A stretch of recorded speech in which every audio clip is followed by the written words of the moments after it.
ಓಂ ಗೌಣಶ್ಚೇನ್ನಾತ್ಮಶಬ್ದಾತ್ ಓಂ. ಬ್ರಹ್ಮಸೂತ್ರದ 1ನೇ ಅಧ್ಯಾಯದ 1ನೇ ಪಾದದ 5ನೇ ಅಧಿಕರಣ ಇದು. ಸೂತ್ರ 6ನೇದು. ಇದಕ್ಕೆ ಸಂಬಂಧಪಟ್ಟಂತೆ ಪದ್ಮನಾಭ ತೀರ್ಥರ ಮತ್ತು ತತ್ವಪ್ರದೀಪದ ಭಾಗಗಳನ್ನು ನಾವು ನೋಡಿ ಮುಗಿಸಿದ್ದೀವಿ. ಈಗ ಜಯತೀರ್ಥರ ಟೀಕೆಯನ್ನು ನೋಡಬೇಕು. ಉಕ್ತಾರ್ಥಂ ಆಕ್ಷಿಪ್ಯ ಸಮಾಧತ ಸೂತ್ರಂ ಪಠಿತ್ವ ವ್ಯಾಚಷ್ಟೆ. ಈ ಹಿಂದೆ ನಾವೇನು ಪ್ರತಿಪಾದನೆ ಮಾಡಿದ್ದೇವೆ ಅದರ ಮೇಲೆ ಒಂದು ಆಕ್ಷೇಪವನ್ನು ಮಾಡಿಕೊಂಡು ಅದ್ವೈತಿಗಳು ಮೊದಲಾದವರು ಮಾಡುವಂತಹ ಆಕ್ಷೇಪವನ್ನು ತೋರಿಸಿ ಆ ಆಕ್ಷೇಪಕ್ಕೆ ಸಮಾಧಾನ ಹೇಳುವಂತಹ ಸೂತ್ರವನ್ನು ಪಠನೆ ಮಾಡಿ, ಸೂತ್ರವನ್ನು ಪಠಿತ್ವ ಅಂದರೆ ಅದನ್ನು ತೋರಿಸಿ, ಸೂತ್ರವನ್ನು ತೋರಿಸಿ, ವ್ಯಾಚಷ್ಟೆ ಅಂದರೆ ವ್ಯಾಖ್ಯಾನ ಮಾಡ್ತಾರೆ.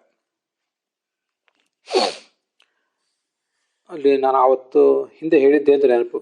ಉಪನ್ಯಾಸ್ಯ ವ್ಯಾಚಷ್ಟೆ ಅಂತಿದೆ ಸತ್ತರ್ಕ ದೀಪಾವಳಿಯಲ್ಲಿ. ಇಲ್ಲಿ ಪಠಿತ್ವ ವ್ಯಾಚಷ್ಟೆ ಅಂತಿದೆ. ಉಪನ್ಯಾಸ್ಯ ಅಂತಂದರೆ ವಿವರಣೆ ಮಾಡುವುದು ಅಂತ ಅರ್ಥ ಆಗ್ತದೆ. ಉಪನ್ಯಾಸ ಮಾಡುವುದು ಅಂದರೆ ವಿವರಣೆ ಮಾಡುವುದು, ಯಾವುದನ್ನಾದ್ರೂ ವಿಷಯವನ್ನು ವಿವರಿಸುವುದು. ಮತ್ತು ವ್ಯಾಚಷ್ಟೆ ಅಂದರೂ ವಿವರಿಸುವುದು ಅಂತಲೇ ಅರ್ಥ ಆಗ್ತದೆ. ಹಾಗಾದರೆ ಉಪನ್ಯಾಸ ಮಾಡಿ ಅದನ್ನು ವ್ಯಾಖ್ಯಾನ ಮಾಡ್ತಾರೆ ಅಂದರೆ ಏನರ್ಥ ಅಂತ ಒಂದು ಜಿಜ್ಞಾಸೆ ಬರಬಹುದು. ಅದಕ್ಕೆ ಉಪನ್ಯಾಸ್ಯ ಅಂದರೂ ಪಠಿತ್ವ ಅಂದರೂ ಒಂದೇ ಅರ್ಥ. ಉಪನ್ಯಾಸ್ಯ ಅನ್ನೋದಕ್ಕೆ ಬೇರೆ ಕಡೆ ವಿವರಿಸಿ ಅಂತ ಅರ್ಥ ಇರಬಹುದು. ಆದರೆ ಇಲ್ಲಿ ಉಪನ್ಯಾಸ್ಯ ಅಂದರೆ ಕೇವಲ ಪಠಿತ್ವ ಅಂತ ಅರ್ಥ.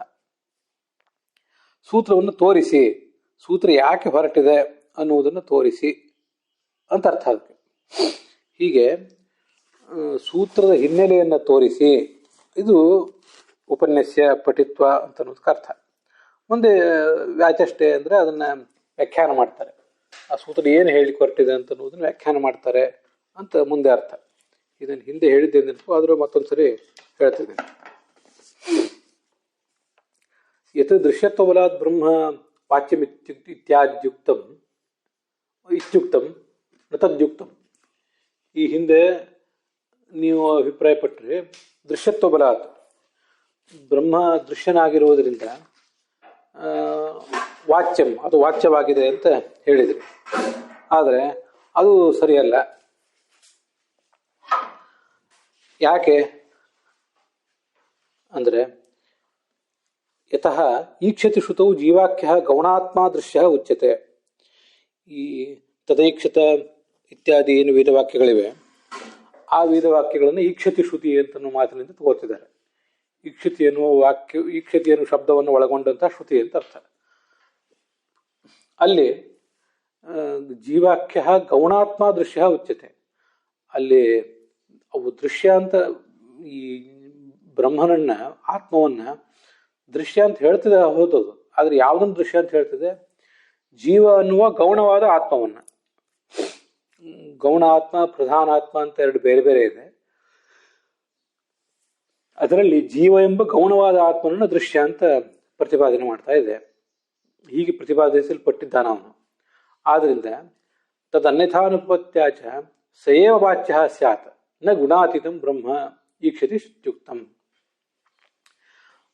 ಹೀಗೆ ದೃಶ್ಯ ಅಂತಲ್ಲಿ ಹೇಳ್ತಿರುವುದು ಯಾರನ್ನ? ಆ ಗೌಣನಾದ ಆತ್ಮನನ್ನು, ಜೀವ ಎಂಬ ಗೌಣನಾದ ಆತ್ಮನನ್ನು.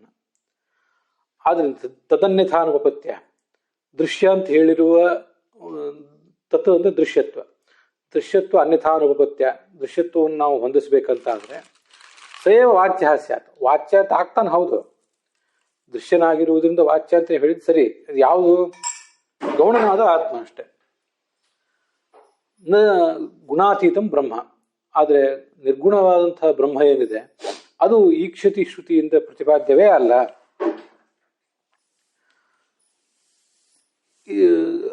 ಗುಣಾತೀತಂ ಬ್ರಹ್ಮ ಈಕ್ಷತಿ ಶ್ರುತ್ಯುಕ್ತಂ ನ. ಗುಣಾತೀತವಾದ ನಿರ್ಗುಣ ಬ್ರಹ್ಮ ಈಕ್ಷತಿ ಶ್ರುತ್ಯುಕ್ತವೇ ಅಲ್ಲ ಅಂತ ತಾತ್ಪರ್ಯ. ಗೌಣಗ್ರಹಣೆ ಬಾಧಕಸ್ಯ ಇತರ ಜ್ಞಾಪಕಸ್ಯ ಚ ಅಭಾವಾತ್. ಯಾಕೆ ಹಾಗೆ? ಅದಕ್ಕೊಂದು ಕಾರಣ ಇದೆ. ಇಲ್ಲಿ ಗೌಣನಾದ ಆತ್ಮನನ್ನೇ ನಾವು ತಗೊಳ್ಬೇಕು ಅಂತ ನಾವು ಅದ್ವೈತಿಗಳು ಹೇಳ್ತಾ ಇದ್ದೀವಿ. ನಿರ್ಗುಣನಾದ ಬ್ರಹ್ಮನನ್ನು ತಗೊಳ್ಬಾರ್ದು, ಗೌಣನಾದ ಆತ್ಮನನ್ನೇ ತಗೊಳ್ಬೇಕು ಅಂತ. ಯಾಕೆ ಹಾಗೆ? ಗೌಣಗ್ರಹಣೆ ಬಾಧಕಸ್ಯ, ಗೌಣನಾದ ಆತ್ಮನನ್ನೇ ತಗೊಳ್ಬೇಕು ಅಂತನ್ನುವ ವಿಷಯದಲ್ಲಿ ಏನಾದರೂ ಬಾಧಕ ಇದೆಯಾ? ಯಾವ ಬಾಧಕವೂ ಇಲ್ಲ. ಮತ್ತೆ ಇತರ ಜ್ಞಾಪಕಸ್ಯ ಚ ಅಭಾವಾತ್, ನಿರ್ಗುಣ ಮುಖ್ಯ ಬ್ರಹ್ಮನನ್ನೇ ನಿರ್ಗುಣ ಬ್ರಹ್ಮನನ್ನೇ ಇಟ್ಕೊಳ್ಬೇಕು ಅಂತನ್ನುವುದಕ್ಕೆ ಜ್ಞಾಪಕವೂ ಕೂಡ ಇಲ್ಲ. ಅಭಾವಾತ್ ಅಂತ ಏನಿದೆಯಲ್ಲ ಮುಂದೆ, ಅಭಾವಾತ್ ಅನ್ನುವುದನ್ನ ಎರಡಕ್ಕೂ ಇಟ್ಕೋಬೇಕು. ಗೌಣಗ್ರಹಣೆ ಬಾಧಕಸ್ಯ, ಗೌಣನಾದ ಆತ್ಮನನ್ನೇ ತಗೊಳ್ಬೇಕು ಅಂತನ್ನುವುದು ನಮ್ಮ ಅಭಿಪ್ರಾಯ. ಅದಕ್ಕೇನಾದರೂ ಬಾಧಕ ಇದೆಯಾ? ಇಲ್ಲ. ಹೀಗೆ ಇತರ ಜ್ಞಾಪಕ, ನಿರ್ಗುಣ ಬ್ರಹ್ಮನನ್ನೇ ತಗೊಳ್ಬೇಕು ಅನ್ನುವುದಕ್ಕೇನಾದರೂ ಜ್ಞಾಪಕ ಅಂದ್ರೆ ಸೂಚಕ, ಅದೂ ಇಲ್ಲ. ಎರಡೂ ಇಲ್ಲ ಅಂತ ಅದರ ತಾತ್ಪರ್ಯ. ಜ್ಞಾಪಕಸ್ಯ ಚ ಅಭಾವಾತ್ ಅತಃ ನ ತದ್ವಾಚ್ಯಂ ಇತಿ ಚೋದ್ಯಂ ನ ಯುಕ್ತಂ. ಆದ್ದರಿಂದ ಈ ನಿರ್ಗುಣ ಬ್ರಹ್ಮ ಅದು ದೃಶ್ಯವೂ ಅಲ್ಲ, ವಾಚ್ಯವೂ ಅಲ್ಲ. ದೃಶ್ಯವೂ ಅಲ್ಲ ಅಂತ ನಾನು ಈಗ ಅದನ್ನು ಎಕ್ಸ್ಟ್ರಾ ಹೇಳಿದೆ ಅಷ್ಟೆ. ಅದು ದೃಶ್ಯವೇ ಅಲ್ಲ, ಅದರಿಂದ ವಾಚ್ಯ ಅಲ್ಲ ಅಂತ ನತದ್ವಾಚ್ಯಂ ಅಂತ ಹೇಳುವುದು ಈಗಿನ ಆ ವಾಕ್ಯದ ತಾತ್ಪರ್ಯ. ಇತಿ ಚೋದ್ಯಂ, ಈ ಒಂದು ಅಭಿಪ್ರಾಯ ಏನಿದೆ, ಚೋದ್ಯ ಅಂದ್ರೆ ಪ್ರಶ್ನೆ, ಆಕ್ಷೇಪ ಅಂತ ಅರ್ಥ. ಅದು ನಯುಕ್ತಂ, ಹೀಗೆ ಪ್ರಶ್ನೆ ಮಾಡುವುದು ಸರಿಯಲ್ಲ ಅಂತ ತಾತ್ಪರ್ಯ. ಯಾಕೆ? ಈಕ್ಷಣೀಯೇ ತಸ್ಮಿನ್ನೇವ ಪಾಠಾಂತರ ಇದ್ದಂತೆ ಕಾಣಿಸ್ತದೆ. ಆತ್ಮನೇವ ಆತ್ಮಾನಂ ಪಶ್ಯೇತ್. ಈ ಈಕ್ಷಣೀಯನಾದಂಥ ಅಂದ್ರೆ ಜ್ಞಾನ ವಿಷಯನಾದಂತಹ ಆ ಬ್ರಹ್ಮನ ಕುರಿತಾಗಿಯೇ ಅನೇಕ ವೇದವಾಕ್ಯಗಳು ಹೀಗೆಲ್ಲ ಕಾಣಿಸ್ತಾ ಇದೆ. ಆತ್ಮನ್ನೇವ ಆತ್ಮಾನಂ ಪಶ್ಯೇತ್, ಅಜ ಆತ್ಮ ಮಹಾನ್ ಧ್ರುವ, ತಮೇವಂ ಧೀರೋ ವಿಜ್ಞಾಯ. ಇವೆಲ್ಲ ವೇದವಾಕ್ಯಗಳು ಬೇರೆ ಬೇರೆ ಹಿಂದೆನೂ ಬಂದಿದೆ. ಅದು ಪದ್ಮನಾಭ ತೀರ್ಥರ ಟೀಕಾವಾಕ್ಯ ನಾವು ನೋಡುವಾಗ, ಪದ್ಮನಾಭ ತೀರ್ಥರದು ಮತ್ತು ತ್ರಿವಿಕ್ರಮಪಂಡಿತರ ವಾಕ್ಯಗಳನ್ನು ನೋಡುವಾಗ ಅದು ಬಂದಿದೆ. ಅಜ ಆತ್ಮ ಮಹಾನ್ ಧ್ರುವ, ಮಹಾನ್ ಅಂತ ಶಬ್ದ ಇದೆ. ಇದು ಆ ಪರಬ್ರಹ್ಮನ ಕುರಿತಾಗಿಯೇ, ಮುಖ್ಯ ಬ್ರಹ್ಮನ ಕುರಿತಾಗಿಯೇ ಇದೆ. ಆತ್ಮನೇವ ಆತ್ಮಾನಂ ಪಶ್ಯೇತ್, ಆತ್ಮನಲ್ಲಿ ಆತ್ಮನನ್ನು ಕಾಣಬೇಕು ಅಂತ ಬಂದಿದೆ. ತಮೇವ ಧೀರೋ, ತಮೇವ ಆ ಮುಖ್ಯ ಬ್ರಹ್ಮನನ್ನೇ ತಿಳಿದು ಅವನು ಮುಕ್ತನಾಗ್ತಾನೆ. ಹೀಗೆ ಆತ್ಮ ಶಬ್ದ ಬಂದಿದೆ. ಆದ್ದರಿಂದ ತೇನಚಿತಸ್ಯ ನಿರ್ಗುಣತ್ವ ಸಿದ್ಧೇಹೆ, ಆ ಮುಖ್ಯ ಬ್ರಹ್ಮನೇ ಯಾವ ಬ್ರಹ್ಮನನ್ನು ನಾವು ತಿಳಿದು ಮುಕ್ತರಾಗಬೇಕಾಗಿದೆಯೋ ಆ ಬ್ರಹ್ಮ ನಿರ್ಗುಣ ಅಂತ ಗೊತ್ತಾಗ್ತದೆ. ಆದ್ದರಿಂದ ಸಗುಣ ಬ್ರಹ್ಮ ಅವನು ಈ ಶ್ರುತಿ ಪ್ರತಿಪಾದ್ಯ ಅಂತ ನೀವು ಹೇಳಬಾರ್ದು ಅಂತ ತಾತ್ಪರ್ಯ. ನಾನು ಈ ಹಿಂದೆನೇ ಹೇಳಿದ್ದೆ, ಇಲ್ಲಿ ಸಗುಣ ಬ್ರಹ್ಮ ಪ್ರತಿಪಾದ್ಯ, ನಿರ್ಗುಣ ಬ್ರಹ್ಮ ಪ್ರತಿಪಾದ್ಯ ಅಲ್ಲ ಅಂತ ಏನು ಅದ್ವೈತಿಗಳು ಹೇಳ್ತಿದ್ದಾರೆ. ಅದಕ್ಕೆ ಎರಡು ತಾತ್ಪರ್ಯ. ಗೌಣ ಆತ್ಮ, ಗೌಣ ಅಂದ್ರೆ ಸಗುಣ ಬ್ರಹ್ಮ ಅಂತ ಅರ್ಥ. ಆ ಸಗುಣ ಬ್ರಹ್ಮ ಅಂದ್ರೆ ಯಾರು? ಒಂದು ಜೀವ, ಆ ತಾತ್ಪರ್ಯನೂ ಅದ್ವೈತಿಗಳಿಗಿದೆ. ಇನ್ನು ಮತ್ತೊಬ್ಬ ಸಗುಣ ಬ್ರಹ್ಮ ಅಂದ್ರೆ ಸೃಷ್ಟಿಯಾದಿಗಳನ್ನು ಮಾಡುವಂತಹ, ಸೃಷ್ಟಿ ಪಾಲನ ನಾಶ ಮುದ್ರಾದಗಳನ್ನು ಮಾಡುವಂತಹ ಆತ್ಮನೂ ಬ್ರಹ್ಮನೂ ಕೂಡ ಸಗುಣ ಬ್ರಹ್ಮನೇ. ಅಂತೂ ಏನ್ ಬೇಕಾದಾಗಲಿ ನಿರ್ಗುಣ ಬ್ರಹ್ಮ ಅಂತೂ ಶ್ರುತಿ ಪ್ರತಿಪಾದ್ಯ ಅಲ್ಲ. ಆ ನಿರ್ಗುಣ ಬ್ರಹ್ಮನದೇ ಮತ್ತೊಂದು ರೂಪವಾದಂತಹ ಸೃಷ್ಟಿಯಾದಿಕರ್ತೃತ್ವ ಗುಣವುಳ್ಳಂತಹ ಸಗುಣ ಬ್ರಹ್ಮ ಅಥವಾ ಜೀವ, ಇವೆರಡರಲ್ಲಿ ಯಾವುದಾದ್ರೂ ಒಂದಾದ್ರೂ ಶ್ರುತಿ ಪ್ರತಿಪಾದ್ಯ, ಅದೇ ವಾಚ್ಯ. ನಿರ್ಗುಣ ಬ್ರಹ್ಮ ಅಂತೂ ಯಾವ ಕಾರಣದಿಂದ ಶ್ರುತಿ ವಾಚ್ಯ ಅಲ್ಲ ಅಂತ ತಾತ್ಪರ್ಯ. ಅದರಿಂದ ತಸ್ಯ ನಿರ್ಗುಣತ್ವ ಸಿದ್ಧೇಹೆ, ಯಾವ ಬ್ರಹ್ಮನನ್ನು ನಾವು ತಿಳಿದು ಮುಕ್ತರಾಗಬೇಕಾಗಿದೆಯೋ ಅವನು ನಿರ್ಗುಣನಾಗಿದ್ದಾನೆ ಅಂತ ತಿಳಿದು ಬರ್ತಾ ಇದೆ. ನೀವು ಅವನು ನಿರ್ಗುಣ ಅಂತೀರಿ, ನಾವು ನಿರ್ಗುಣ ಅಂತೀವಿ. ನಮ್ಮ ನಿರ್ಗುಣತ್ವ ಬೇರೆ, ನಿಮ್ಮ ನಿರ್ಗುಣತ್ವ ಬೇರೆ ಅಷ್ಟೇ. ಅದರಿಂದ ನಿರ್ಗುಣತ್ವ ಸಿದ್ಧೇ ಅಂತ ನಾವು ಹೇಳಿದ್ರು ಕೂಡ ಅದು ವಿರುದ್ಧ ಏನಲ್ಲ, ಪ್ರಾಕೃತ ಗುಣರಹಿತ ಅಂತ ಅರ್ಥ. ಅವನು ಸಕಲ ಗುಣರಹಿತನಾದವನು, ಯಾವ ಗುಣವೂ ಇಲ್ಲ ಅಂತ ನಿಮ್ಮ ಅಭಿಪ್ರಾಯ. ಸಯೇವ ಈಕ್ಷತ್ಯ ವಾಚ್ಯ ಇತ್ಯರ್ಥ. ಅದೇ ಬ್ರಹ್ಮನೇ, ಯಾವ ಬ್ರಹ್ಮನನ್ನು ನಾವು ತಿಳಿದು ಮುಕ್ತರಾಗಬೇಕಾಗಿದೆಯೋ, ಯಾರು ನಿರ್ಗುಣನಾಗಿದ್ದಾನೋ, ಸಯೇವ ಈಕ್ಷತ್ಯ ವಾಚ್ಯ. ನೋಡಿ, ಈಕ್ಷತ್ಯ ಅಂತ ವಿಚಿತ್ರವಾಗಿದೆ ಶಬ್ದ. ಈಕ್ಷತ್ಯ ಅಂದ್ರೆ ಅದು ತೃತೀಯ ವಿಭಕ್ತಿ ಏಕವಚನ. ಈಕ್ಷತಿಯಿಂದ ಹೇಳಲ್ಪಡ್ತಾನೆ ಅಂತ. ಈಕ್ಷತಿಯಿಂದ ಹೇಳಲ್ಪಡುವುದು ಅಂದ್ರೆ ಈಕ್ಷತಿ ಎಂಬ ಶ್ರುತಿಯನ್ನ, ಈಕ್ಷತಿ ಎಂಬ ಶಬ್ದವನ್ನು ಒಳಗೊಂಡಂತಹ ಶ್ರುತಿ ಅಂತ ಅರ್ಥ. ಆ ಶ್ರುತಿಯಿಂದ ಅವನು ವಾಚ್ಯನಾಗಿದ್ದಾನೆ ಅಂತ ತಾತ್ಪರ್ಯ.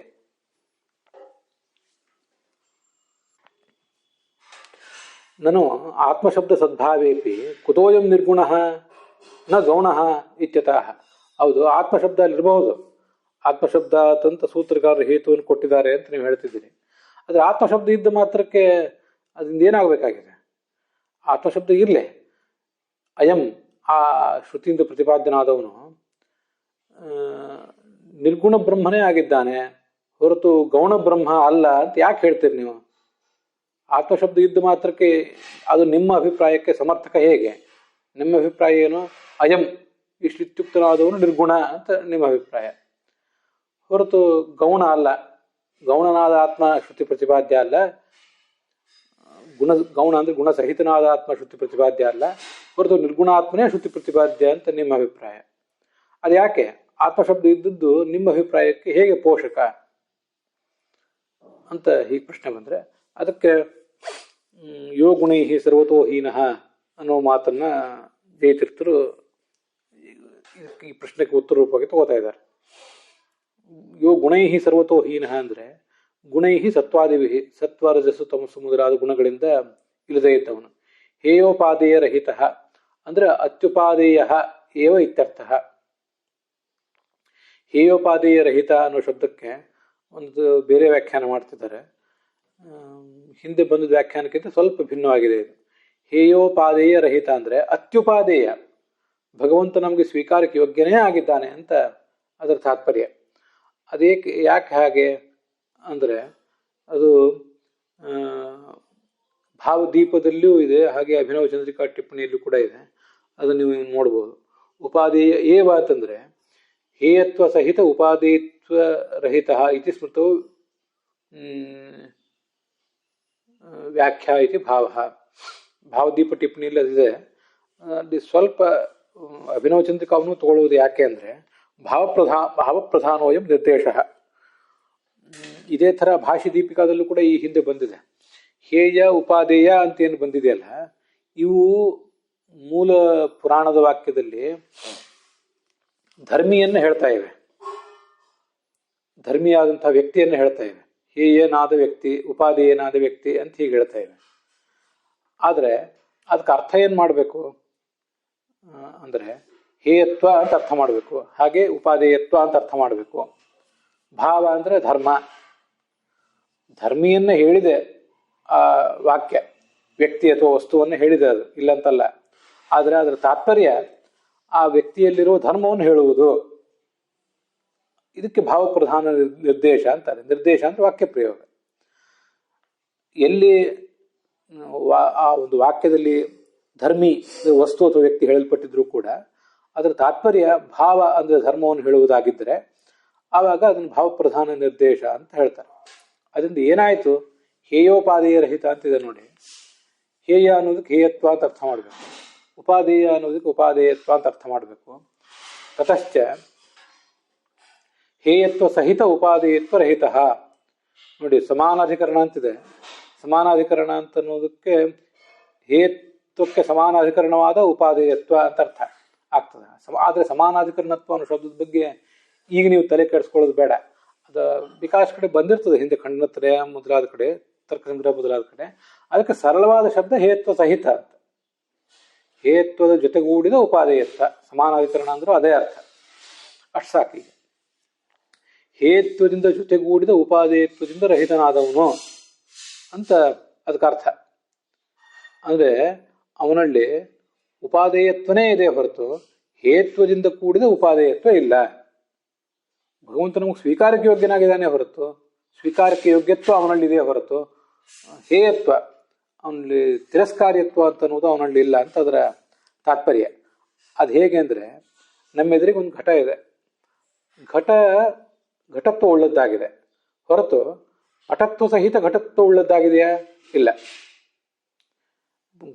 ಘಟದಲ್ಲಿರುವ ಘಟತ್ವ ಅನ್ನೋದು ಪಟತ್ವದಿಂದ ಸಹಿತ ಅಲ್ಲ. ಅದು ಪಟತ್ವ ಇರುವುದು ಪಟದಲ್ಲಿ ಮಾತ್ರ, ಘಟದಲ್ಲಿರೋದಿಲ್ಲ. ನಮಗೆ ಸಹಜವಾಗಿ ಗೊತ್ತಿದೆ. ಆದ್ದರಿಂದ ಘಟದಲ್ಲಿ, ಎದುರಿಗಿರುವ ಘಟದಲ್ಲಿ ಪಟತ್ವದ ಜೊತೆಗೂಡಿ ಘಟತ್ವ ಅನ್ನೋದು ಇಲ್ಲ. ಕೇವಲ ಘಟತ್ವ ಇದೆ, ಘಟತ್ವ ಮಾತ್ರ ಇದೆ, ಘಟತ್ವ ಇದ್ದೇ ಇದೆ ಅಂತ ಅರ್ಥ. ಇದು ಹೇಗೋ ಹಾಗೆ ಹೇಯತ್ವದಿಂದ ಜೊತೆಗೂಡಿದ ಉಪಾದೇಯತ್ವ ಅನ್ನೋದು ಭಗವಂತನಲ್ಲಿಲ್ಲ. ಕೇವಲ ಉಪಾದೇಯತ್ವ ಮಾತ್ರ ಇದೆ, ಉಪಾದೇಯತ್ವ ಇದ್ದೇ ಇದೆ ಅಂತದರ ತಾತ್ಪರ್ಯ ಆಗ್ತದೆ.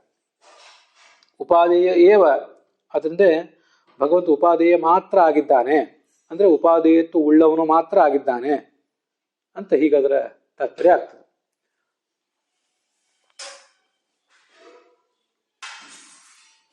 ಆದರೆ ವಸ್ತುತಃ ನನ್ನ ಅಭಿಪ್ರಾಯದಂತೆ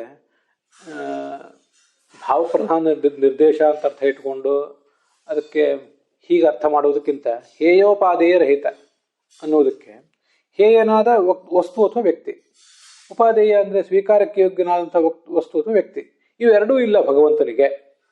ಜಗತ್ತಿನಲ್ಲಿ ಆತ ಯಾವುದನ್ನೂ ತಿರಸ್ಕಾರ ಮಾಡಬೇಕಾಗಿಲ್ಲ, ಹಾಗೆ ಯಾವುದನ್ನೂ ಆತ ಸ್ವೀಕಾರ ಮಾಡಬೇಕಾಗಿಲ್ಲ ಕೂಡ. ಇಷ್ಟ ದ್ವೇಷದಿಂದ ಆತ ಯಾವುದನ್ನು ಕೂಡ ಯಾವುದೇ ವಸ್ತು ಅಥವಾ ವ್ಯಕ್ತಿಯನ್ನು ದೂರ ಇಡಬೇಕಾಗಿಲ್ಲ. ಅತ್ಯಂತ ಪ್ರೀತಿಯಿಂದ ಯಾವುದೇ ವಸ್ತುವನ್ನು ಅಥವಾ ವ್ಯಕ್ತಿಯನ್ನು ಆತ ಹತ್ರ ತಗೊಳ್ಬೇಕಾಗಿಲ್ಲ ಕೂಡ. ಅದರ ಅರ್ಥ ಅವನಿಗೆ ದ್ವೇಷ, ಪ್ರಾಕೃತವಾದ ದ್ವೇಷ ಯಾವುದೂ ಇಲ್ಲ, ಪ್ರಾಕೃತವಾದ ಪ್ರೀತಿ ಯಾವುದೂ ಇಲ್ಲ. ಅಪ್ರಾಕೃತವಾದ ಪ್ರೀತಿ ಮತ್ತು ಅಪ್ರಾಕೃತವಾದಂತಹ ಕೋಪ ಅಥವಾ ದ್ವೇಷ ಮಾತ್ರ ಇರ್ತದೆ ಅಂತ ಅದರ ತಾತ್ಪರ್ಯ. ಅದರಿಂದ ಭಾವಪ್ರಧಾನ ನಿರ್ದೇಶ ಅಂತ ಅರ್ಥ ಮಾಡಿ ಅದರ ಮೂಲಕ ಹೇತು ಉಪಾದೇಯತ್ವ ರಹಿತ ಪರಮಾತ್ಮ ಉಪಾದೇಯನಾಗಿದ್ದಾನೆ ಅಂತ ಅರ್ಥ ಮಾಡಿದರೆ ಅರ್ಥ ಚೆನ್ನಾಗಿದೆ. ಅದು ಹಿಂದೆ ಭಾಷೆ ದೀಪಿಕಾದಲ್ಲೂ ಕೂಡ ಅಂಥದ್ದೊಂದು ಬೇರೆ ಅರ್ಥವನ್ನು ಅವರು ತೋರಿಸಿದ್ದಾರೆ, ಇಲ್ಲಂತಲ್ಲ. ಆದರೆ ಆ ಶಬ್ದಕ್ಕೆ ಸರಿಯಾಗಿ ಗಮನಿಸುವುದಾದರೆ ಭಾವಪ್ರಧಾನ ನಿರ್ದೇಶ ಮಾಡದೇನೆ ಸ್ವಯಂ ಭಗವಂತ ಯಾವುದೇ ಹೇಯವನ್ನು, ಭಗವಂತನಿಗೆ ಯಾವುದೇ ಹೇಯ ಇಲ್ಲ, ಯಾವುದೇ ಉಪಾದೇಯನೂ ಇಲ್ಲ. ಅದನ್ನೇ ಭಗವದ್ಗೀತಾದಲ್ಲಿ ನಮೇ ಪಾರ್ಥಾಸ್ತಿ ಕರ್ತವ್ಯಂ ತ್ರಿಷು ಲೋಕೇಶು ಕಿಂಚನ ನಾನವಾಪ್ತಮವಾಪ್ತವ್ಯಂ, ನಾನು ಹೊಂದಬೇಕಾದದ್ದೇನೂ ಇಲ್ಲ, ಅವಾಪ್ತವ್ಯಂ ಅಂತ ಅಲ್ಲಿ ಶಬ್ದ ಇದೆ. ಆದ್ದರಿಂದ ಅವಾಪ್ತವ್ಯಂ ಅಂದರೂ ಉಪಾದೇಯ ಅಂದರೂ ಒಂದೇ ಅರ್ಥ. ಹಾಗೆ ನನಗೆ ಹೊಂದಬೇಕಾದದ್ದೇನೂ ಇಲ್ಲ, ಹಾಗೆ ತಿರಸ್ಕಾರ ಮಾಡಬೇಕಾದದ್ದೇನೂ ಕೂಡ ಏನೂ ಇಲ್ಲ ಅಂತ ಹೀಗೆ ಅದರ ಅರ್ಥ ಮಾಡುವುದು ಯೋಗ್ಯ. ನಾವು ನಮ್ಮ ಕ್ರಿಯೆಗಳ ಮೂಲಕ ಯಾವುದನ್ನಾದರೂ ಹೊಂದಬೇಕಾಗ್ತದೆ ಮತ್ತು ನಮ್ಮ ಕ್ರಿಯೆಗಳ ಮೂಲಕ ಯಾವುದನ್ನಾದರೂ ತಿರಸ್ಕಾರ ಮಾಡಬೇಕಾಗ್ತದೆ. ಭಗವಂತ ಎಲ್ಲವನ್ನೂ ಅನಾದಿ ಕಾಲದಿಂದಲೂ ಪಡೆದೇ ಇದ್ದಾನೆ, ಯಾವುದನ್ನು ಪಡಿಬೇಕಾಗಿದೆಯೋ ಅದನ್ನು ಪಡೆದೇ ಇದ್ದಾನೆ, ಯಾವುದನ್ನು ತಿರಸ್ಕಾರ ಮಾಡಬೇಕಾಗಿದ್ದನ್ನು ತಿರಸ್ಕಾರ ಮಾಡಿಯೂ ಇದ್ದಾನೆ ಅಂತ ಹೀಗೆ ಅರ್ಥನೂ ಕೂಡ ಇಟ್ಕೊಳ್ಬಹುದು. ಹೃದಯೇಷ ಆತ್ಮ ಇತ್ಯೇತತ್ ಅನ್ಯಸ್ವಭಾವೇಪಿ ಆತ್ಮಶಬ್ದ ಪ್ರಯೋಗಾತ್ ಸಹ ಅನಾತ್ಮ ಇತ್ಯತಃ. ಅದಕ್ಕೆ ಅವರು ಮತ್ತೆ ಹೇಳ್ತಾರೆ, ಹೃದಯೇಷ ಆತ್ಮ ಅಂತ ಹೀಗೊಂದು ವೇದವಾಕ್ಯವು ಕೂಡ ಇದೆ. ಇಲ್ಲಿ ನೋಡಿ, ಆತ್ಮಶಬ್ದದ ಬಗ್ಗೆ ಪ್ರಯೋಗ ಇದೆ. ಇಲ್ಲಿ ಆತ್ಮಶಬ್ದ ಯಾರನ್ನು ಹೇಳ್ತಾ ಇದೆ? ಹೃದಯದಲ್ಲಿರುವ ಆತ್ಮನನ್ನು ಹೇಳ್ತಾ ಇದೆ. ಹೃದಯದಲ್ಲಿರುವ ಆತ್ಮ ಯಾರು? ಜೀವಾತ್ಮ. ಇಲ್ಲಿ ಹೇಳ್ತಿರೋದು ಜೀವಾತ್ಮನ ಕುರಿತಾಗಿಯೇ. ಈ ಜೀವಾತ್ಮನೇ ಹೃದಯದಲ್ಲಿರುವಂಥವನು ಅಂತ, ಪರಮಾತ್ಮನ ಬಗ್ಗೆ ಅದು ಹೇಳ್ತಿರುವುದಲ್ಲ. ಅದನ್ನು ನೀವು ಕೂಡ ವ್ಯಾಖ್ಯಾನ ಮಾಡಿದ್ದೀರಿ. ಹೃದಯದಲ್ಲಿರುವವನು ಪರಮಾತ್ಮ ಅಂತ ಅರ್ಥ ಮಾಡುವುದು ಮತ್ತೊಂದು ಅರ್ಥ. ಆದರೆ ಹೃದಯದಲ್ಲಿರೋ ಜೀವಾತ್ಮನ ಸ್ಥಾನ ಎಲ್ಲಿ ಅಂದರೆ ಹೃದಯದಲ್ಲಿ ಅಂತ ಹೀಗೆ ಇದು ಕೂಡ ಕಂಡಿದೆಯಲ್ಲ. ಹೃದಯೇಷ ಆತ್ಮ ಇತ್ಯೇತತ್ ಅನ್ಯಸ್ವಭಾವೇ ಅಪಿ, ಆ ನಿರ್ಗುಣ ಬ್ರಹ್ಮನಿಗಿಂತಲೂ ಭಿನ್ನನಾದಂತಹ ಮತ್ತೊಬ್ಬ ವ್ಯಕ್ತಿ ಕಾಣಿಸ್ತಾ ಇದ್ದಾನಲ್ಲ ಅಂತ. ಜೀವನಲ್ಲಿಯೂ ಕೂಡ ಆತ್ಮಶಬ್ದದ ಪ್ರಯೋಗ ಇದೆಯಲ್ವಾ ಅಂತಂದ್ರೆ ಅದಕ್ಕೆ ಉತ್ತರ ಹೇಳ್ತಾರೆ. ಅನಾತ್ಮನ್ಯಾತ್ಮಶಬ್ದಸ್ತು ಸೋಪಚಾರ ಪ್ರಕೀರ್ತಿತ. ಅನಾತ್ಮ ಅಂದರೆ ಪರಮಾತ್ಮನಿಗಿಂತ ಭಿನ್ನನಾದ ಒಬ್ಬ ವ್ಯಕ್ತಿಯಲ್ಲಿ ಆತ್ಮಶಬ್ದವನ್ನು ಪ್ರಯೋಗ ಮಾಡ್ತಾರೆ, ಇಲ್ಲ ಅಂತಲ್ಲ. ಆದರೆ ಅದು ಔಪಚಾರಿಕವಾದಂತಹ ಪ್ರಯೋಗ, ಮುಖ್ಯ ಪ್ರಯೋಗ ಬ್ರಹ್ಮನಲ್ಲೇ ಇರ್ತದೆ ಅಂತ ಅದರ ತಾತ್ಪರ್ಯ. ಅಲ್ಲಿ ದ್ವೇವಾವ ಬ್ರಹ್ಮಣೋ ರೂಪೇ ಅಂತ ಮುಂದೆ ತಲವಕಾರ ಬ್ರಾಹ್ಮಣ ಇದೆ. ರೂಪ ಅಂತ ಬಂದಿದೆಯಲ್ಲ, ರೂಪ ಶಬ್ದ ಸ್ವರೂಪ ಪ್ರತಿಮಾ ರೂಪ ಅಭಿಪ್ರಾಯ. ರೂಪ ಅನ್ನೋ ಶಬ್ದಕ್ಕೆ ಈ ಸ್ವರೂಪ ಮತ್ತು ಪ್ರತಿಮಾ ಅಂತ ಹೀಗೆ ಎರಡು ಅರ್ಥ. ಸ್ವರೂಪ ಪ್ರತಿಮಾ ರೂಪ ಅಂತಿದೆ, ಸ್ವರೂಪ ಮತ್ತು ಪ್ರತಿಮಾ ಅಂತ ಹೀಗೆ ಅರ್ಥ. ಸ್ವರೂಪ ರೂಪ, ಹಾಗೆ ಪ್ರತಿಮಾ ರೂಪ. ಪರಮಾತ್ಮನಿಗಿಂತಲೂ ಅಭಿನ್ನವಾದ ಅವನದೇ ಆದ ಒಂದು ರೂಪ, ಪರಮಾತ್ಮನಿಗಿಂತಲೂ ಭಿನ್ನವಾದ ಅವನ ಅಧೀನವಾದಂಥ ಒಂದು ಪ್ರತಿಮೆ, ಅವನ ಸನ್ನಿಧಾನಕ್ಕೆ ಪಾತ್ರವಾದ ಪ್ರತಿಮೆ ಅಂತ ಹೀಗೆ ಎರಡು ಅರ್ಥ. ಸ್ವರೂಪಂ ಮತ್ತು ಪ್ರತಿಮಾ ಹೀಗೆ ಎರಡೆರಡು ಅರ್ಥ. ಅದಕ್ಕೆ ದ್ವಂದ್ವ ಸಮಾಸ ತಿಳ್ಕೊಬೇಕು ನಾವು. ಸ್ವರೂಪಂ ಚ ಪ್ರತಿಮಾ ಚ ಸ್ವರೂಪ ಪ್ರತಿಮೆ, ಸ್ವರೂಪ ಪ್ರತಿಮೆ ಚತೆ ರೂಪೇ ಚ ಸ್ವರೂಪ ಪ್ರತಿಮಾ ರೂಪೆ ಅಂತ ಹೀಗರ್ಥ. ತತ್ರ ಆತ್ಮ ಅನಾತ್ಮನೋ, ಆ ಆತ್ಮ ಮತ್ತು ಅನಾತ್ಮರಲ್ಲಿ ಸಹ ಯಹ ಆತ್ಮ, ಯಾರ ಆತ್ಮ ಇದ್ದಾನಲ್ಲ ಸಹ ನಿತ್ಯ, ಅಂದರೆ ದೇಹ ಹಾನಿ ಮೊದಲಾದ ಯಾವುದೇ ರೀತಿಯಾದ ಚತುರ್ವಿಧ ನಾಶವೂ ಕೂಡ ಇಲ್ಲ. ಮತ್ತೆ ಶುದ್ಧ, ಚತುರ್ವಿಧ ನಾಶದ ಬಗ್ಗೆ ಹಿಂದೆ ಹೇಳಿದಿನ, ಅದರಿಂದ ಈಗೇನು ಹೇಳಬೇಕಾಗಿಲ್ಲ ಅಂದ್ಕೋತೀನಿ. ಅನಿತ್ಯತ್ವ ದೇಹ ಹಾನಿ ದುಃಖ ಪ್ರಾಪ್ತಿಯ ಅಪೂರ್ಣತಾ. ಅನಿತ್ಯತ್ವ ಅಂದರೆ ವಸ್ತುವೇ ನಷ್ಟ ಆಗೋದು. ವಸ್ತು ನಷ್ಟ ಆಗದೆ ಹೋದರೂ ಕೂಡ ವಸ್ತುವಿಗೆ ಆವರ್ಕವಾದಂಥ ದೇಹ ನಷ್ಟ ಆಗುವುದು. ಘಟಪಟಾದಿಗಳಿಗೆ ವಸ್ತುವೇ ನಷ್ಟ ಆಗೋದ್ರಿಂದ ನಾಶ. ಆತ್ಮನಿಗೆ ಅಂದರೆ ಜೀವಾತ್ಮನಿಗೆ ಅವನಿಗೆ ಸ್ವರೂಪತಃ ನಾಶ ಇಲ್ಲದೆ ಹೋದರೂ ಕೂಡ ಅವನ ಶರೀರ ನಷ್ಟ ಆದಾಗ ಅವನು ಸತ್ತ ಅಂತಾರೆ. ಇದು ದೇಹ ಹಾನಿ ಅನ್ನುವಂಥ ಎರಡನೇ ನಾಶ. ದುಃಖ ಪ್ರಾಪ್ತಿ, ದುಃಖ ಬಂದಾಗ ಅದು ಕೂಡ ಒಂದು ನಾಶ ಅಂತಾರೆ. ಅಯ್ಯೋ ಸತ್ತೆ ಅಂತ ನಾವು ಗೋಳಾಡ್ತೇವೆ. ಸಾಯುವುದು ಅಂದರೆ ಭಾರಿ ದುಃಖ ಆಗುವುದು ಅಂತ ಅರ್ಥ. ಮತ್ತೆ ಅಪೂರ್ಣತ ಅನ್ನುವುದು ಕೂಡ ಒಂದು ನಾಶವೇ. ಇಂಥ ಯಾವುದೇ ನಾಶ ಇಲ್ಲದೆ ಇದ್ದವನು ಅಂತ ಅದರ ಅರ್ಥ. ದೇಹ ನ್ಯಾಜರಹಿತ. ಶುದ್ಧ ಅಂದರೆ ಕರ್ಮಲೋಪ ವಿಧುರ ಅಂತ ಅರ್ಥ. ಅವೆಲ್ಲವೂ ಒಂದೊಂದೇ ವಾಕ್ಯವನ್ನು ವ್ಯಾಖ್ಯಾನ ಮಾಡ್ತಾ ಇದ್ದಾರೆ. ಶುದ್ಧ ಕರ್ಮಲೋಪ ವಿಧುರ, ಕೇವಲ ಜಡಾಮಿಶ್ರ, ಜಡದಿಂದ ಅಮಿಶ್ರ ಅಂತ ಅರ್ಥ. ಮತ್ತು ಇನ್ನೊಂದು ಗೀತಾ ತಾತ್ಪರ್ಯದಲ್ಲಿ ಇನ್ನೊಂದು ಅರ್ಥ ಇದೆ. ಏನಂ ಕೇವಲ ಆತ್ಮಾನಂ ನಿಷ್ಕ್ರಿಯತ್ವಾದ್ ವದಂತಿ ಅಂತ. ಕೇವಲ ಅಂತ ಯಾಕೆ ಹೇಳ್ತಾರೆ ಭಗವಂತನನ್ನ ಅಂದರೆ ಅವನು ನಿಷ್ಕ್ರಿಯನಾದ್ರಿಂದ. ಮತ್ತೊಂದು ಅರ್ಥವೂ ಕೂಡ ಇದೆ. ಇಷ್ಟೆಲ್ಲ ವ್ಯಾಖ್ಯಾನ ಮಾಡಿದ್ದಾಯ್ತು. ಅದಕ್ಕೆ ಇನ್ನೊಂದು ಪ್ರಶ್ನೆ ಅವ್ರು ಮಾಡ್ತಾ ಇದ್ದಾರೆ. ನಾನು ಉಪಚಾರೇಣಾಪಿ ಗೌಣೇ ಪ್ರಯೋಗ ಸದ್ಭಾವಾತ್ ಸಯೇವ ಶ್ರುತ್ಯುಕ್ತ ದೃಶ್ಯಾತ್ಮ ಕಿಂ ನ ಸ್ಯಾತ್. ಹೌದು, ಮುಖ್ಯವಾಗಿ ನಿರ್ಗುಣನಾದ ಪರಬ್ರಹ್ಮನಲ್ಲಿಯೇ ಪ್ರಯೋಗ ಆತ್ಮಶಬ್ದಕ್ಕೆ. ಇನ್ನು ಉಳಿದ ಕಡೆ ಆತ್ಮಶಬ್ದಕ್ಕೆ ಗೌಣ ಪ್ರಯೋಗ ಅಂತ ನೀವು ಹೇಳಿದಿರಿ. ಅಂತೂ ಗೌಣ ಪ್ರಯೋಗ ಇದೆ ಅಂತ ಒಪ್ಕೊಂಡಿದ್ದೀರಲ್ಲ. ಒಪ್ಕೊಂಡ ಮೇಲೆ ಈ ಗೌಣನಾದ ಆತ್ಮನಲ್ಲಿ ಆ ಗೌಣನಾದ ಆತ್ಮನನ್ನೇ ಶ್ರುತಿ ಹೇಳ್ತಾ ಇದೆ ಅಂತ ಯಾಕೆ ಹೇಳಬಾರದು? ಒಟ್ಟಾರೆ ಪ್ರಯೋಗವೇ ಇಲ್ಲದೆ ಹೋದರೆ, ಗೌಣನಾದ ಆತ್ಮನಲ್ಲಿಯೂ ಕೂಡ ಔಪಚಾರಿಕವಾಗಿ ಆದರೂ ಕೂಡ ಪ್ರಯೋಗವೇ ಇಲ್ಲದೆ ಹೋದರೆ ಬೇರೆ ಗತಿ ಇಲ್ಲದೆ ನಿರ್ಗುಣ ಬ್ರಹ್ಮನನ್ನೇ ತಗೊಳ್ಬೇಕು ಅಂತ ಆಗ್ತಿತ್ತು. ಆದರೆ ಗೌಣನಾದ ಆತ್ಮನಲ್ಲಿ ಪ್ರಯೋಗ ಇದೆಯಲ್ಲ. ಔಪಚಾರಿಕವಾಗಿ ಆದರೂ ಗೌಣೇ ಪ್ರಯೋಗ ಸದ್ಭಾವಾತ್, ಗೌಣ ಬ್ರಹ್ಮನಲ್ಲಿ ಪ್ರಯೋಗ ಇರುವುದರಿಂದ ಅವನೇ ಈ ಶ್ರುತಿ ಪ್ರತಿಪಾದ್ಯ. ಸಯೇವ ಶ್ರುತ್ಯುಕ್ತನಾದ ದೃಶ್ಯನಾದ ಆತ್ಮ ಅವನೇ ವಾಚ್ಯ ಅಂತ ಯಾಕೆ ಹೇಳಬಾರ್ದು ಅಂದರೆ, ನಚ ಮುಖ್ಯ ಸದ್ಭಾವೇ ನಚ ಮುಖ್ಯ ಸತಿ ಅಮುಖ್ಯಂ ವಿದ್ಯತೆ ಅಂತ ಆಚಾರ್ಯ ವಾಕ್ಯ. ಅಮುಖ್ಯವನ್ನು ಯಾವಾಗ ತಗೊಳ್ಬೇಕು ಅಂದರೆ, ಮುಖ್ಯವಾದನ್ನು ತಗೊಳ್ಳಿಕ್ಕೆ ಬರದೇ ಇರುವಾಗ ಅಮುಖ್ಯವನ್ನು ತಗೊಳ್ಬೇಕು. ಆತ್ಮಪದ ಮುಖ್ಯಾರ್ಥೇ ನಿರ್ಗುಣೇ ದೃಶ್ಯತೆಯ ಪ್ರತಿಪಾದ್ಯೆ. ಆತ್ಮಪದಕ್ಕೆ ಮುಖ್ಯಾರ್ಥನಾದವನು ನಿರ್ಗುಣನಾದ ಬ್ರಹ್ಮ, ಅವನನ್ನೇ ದೃಶ್ಯ ಅಂತ ಶ್ರುತಿ ಹೇಳ್ತಾ ಇದೆ. ಪ್ರತಿಪಾದ್ಯೆ ಸಂಭವತಿ, ಹೀಗೆ ನಡೆದಾಗ ಹೀಗಿರುತ್ತಿರಲು ಅಂತ ಅರ್ಥ ಸಂಭವತಿ ಅನ್ನೋದಕ್ಕೆ. ಅಮುಖ್ಯಾರ್ಥ ಗೌಣಗ್ರಹಣ ನೈವಿದ್ಯತೆ. ಅಮುಖ್ಯವಾದ ಗೌಣ ಅನ್ನುವ ಅರ್ಥವನ್ನು ತಗೊಳ್ಬಾರ್ದು. ಮುಖ್ಯ ಅಸಂಭವೇ ಏವ ಗೌಣ ಆಶ್ರಯಣಾದಿತಿ ಭಾವ. ಮುಖ್ಯವಾದ ಅರ್ಥವನ್ನು ಹೊಂದಿಸ್ಲಿಕ್ಕೆ ಬರದೇ ಇದ್ದಾಗ ಮಾತ್ರ ಅಸಂಭವೇ ಸಪ್ತಮೇ ವಿಭಕ್ತಿ, ಅದು ಆವಾಗ ಮಾತ್ರ ಗೌಣ ಆ ಬ್ರಹ್ಮನನ್ನು ಆಶ್ರಯಿಸಬೇಕು ಅಂತ ಅದರ ತಾತ್ಪರ್ಯ. ಅಲ್ಲಿಗೆ ಇವತ್ತಿನ ಈ ಭಾಗ ಸಮಾಪ್ತ ಆಗಿದೆ.